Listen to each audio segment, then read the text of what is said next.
This is Steph here on Voices in the Valley, and if you are just tuning in, you are joining us for the second half of our show when student hosts interview our guests.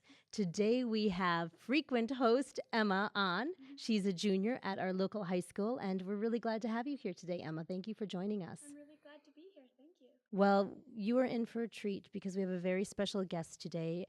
Evey is here. She has written under the pen name Alexis Rose a book called Untangled, which is a memoir about the trauma she suffered as a child and into her adulthood and how she was overcome it and also move on in her life despite it. So it's going to be pretty cool to have her. And I'm just curious, Emma, do you think it impacts teenagers? Are there teenagers you know who have suffered through some pretty tough times? And For sure. I definitely think it affects teenagers, and it's especially tricky for teenagers to navigate. I think, in my experience with people who have suffered from abuse or assault, a lot of times they get feelings of shame or like it's their fault or they are going to get in trouble if they come forward. And so a lot of times it ends up going unnoticed and being brushed under the rug.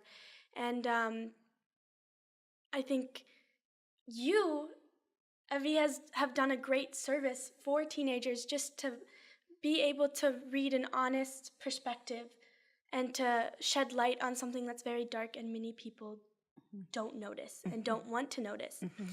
So that said, what I'm really curious to know is how do you think teenagers should handle an abusive situation?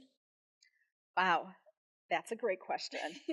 A complex one. It is a very complex one because I'm sure just, in your own experience of all the people people are so different and we all handle things really different.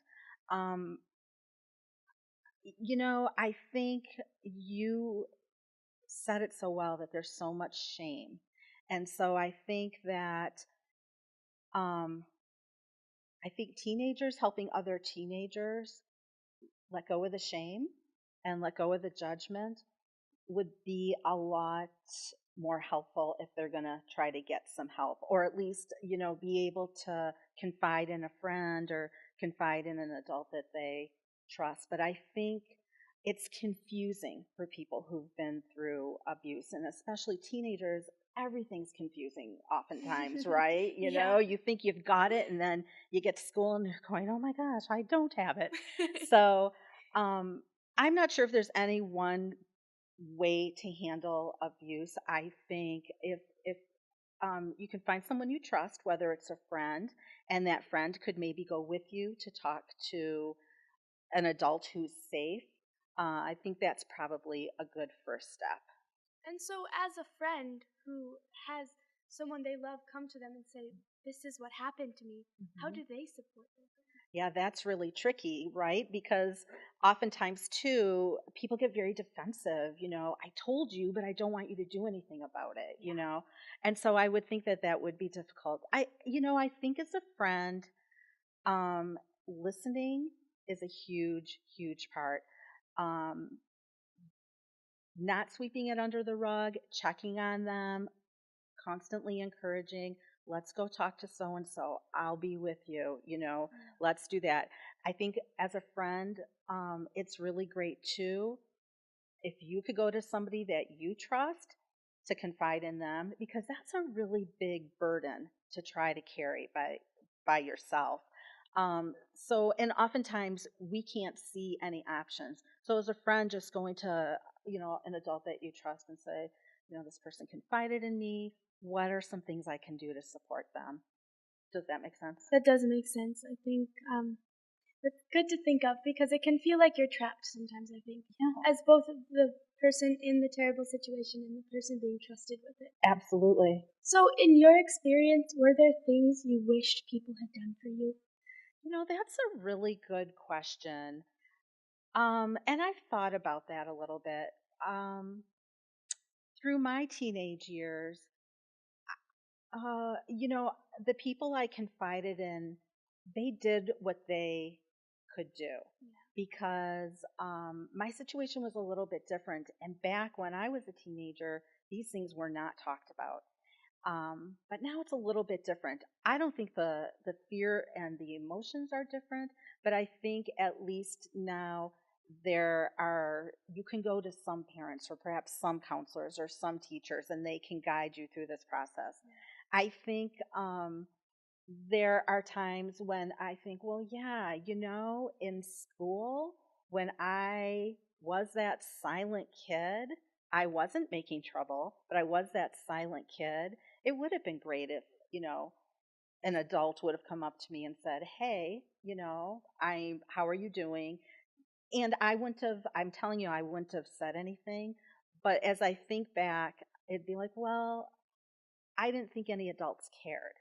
So I think that it's our responsibility as adults in this world, especially things are so much more complicated for teenagers now, that it's our responsibility as adults to reach out to kids and to make it safe for whether it's the person who's being hurt or the person who knows about it, to make it safe for them to come to us.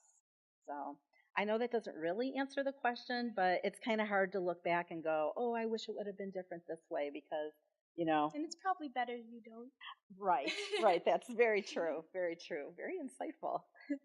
Evey and Emma, thank you so much. It's such valuable information that you've shared. Thank you, Evey, for coming on Voices in the Valley. Thank you. Please do tell, how do we get a copy of your book? And do you have a website that we can access? Yes. Tell us all these details. Wonderful. Yes. Well, you can purchase Untangled on Amazon. It's Untangled, a story of resilience, courage, and triumph by Alexis Rose, which is my pen name, on Amazon in print form or on Kindle. Also, the books are in White Bear Lake at Lake Country Booksellers, and also in Minneapolis at Majors and Quinn are where the books are locally if you want to go. But Amazon has them. My website is called atribuntangled.com. And that also gives you links to get to Amazon to buy the book. But I also have a blog on my website, which is an awesome blog, lots and lots of good stuff being written and lots of people interacting. So yeah, that's how you would get a hold of Untangled. And thank you so much. I just am so grateful that you both had me here today. I'm so glad that It's been wonderful. Thank you. You've been listening to Voices in the Valley, airing on KLBB 1220 every Saturday morning at 10 a.m. and now on YouTube and on Facebook and on web and podcast. So check us out on our multiple platforms.